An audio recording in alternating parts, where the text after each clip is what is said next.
संपत्ति का बंटवारा तो सबके बीच में होता है।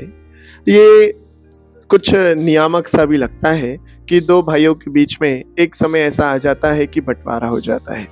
लेकिन बँटवारा करते समय मन का बँटवारा नहीं होना चाहिए। संपत्ति का हो, ज़मीन-जायदाद का बँटवारा हो, चलेगा, लेकिन मन में दीवारें कभी खड़ी ना हो, इस बात का ज़रूर ध्यान रखिएगा।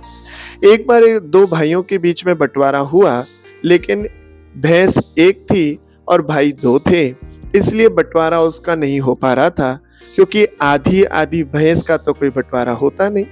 इसलिए एक युक्ति निकाली गई कि भैंस का अगला हिस्सा जो है, बड़े भाई ने चालाकी से कहा, छोटे तू रख ले और पिछला हिस्सा मैं रख लेता हूँ।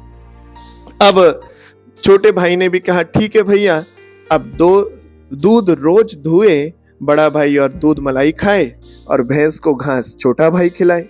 छोटा भाई परेशान हो गया, क्योंकि बड़ा भाई उसके हिस्से में से दूध देता नहीं था। अब एक दिन किसी ने युक्ति दी कि ऐसा-ऐसा कर लिया करो।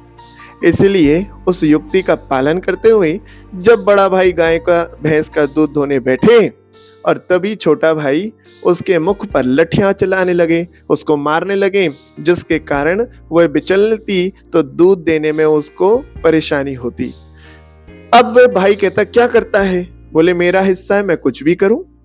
यह सोच के वह समझ गया कि अब ऐसे काम चलने वाला नहीं है, इसलिए उसने अपने दूध को बराबर-बराबर में बांटना शुरू कर दिया। इसलिए महानुभाव, छोटा हो या बड़ा हो, बराबरी का हिस्सा हो, अन्यथा जिसकी लाठी उसी की भैंस। याद रखना।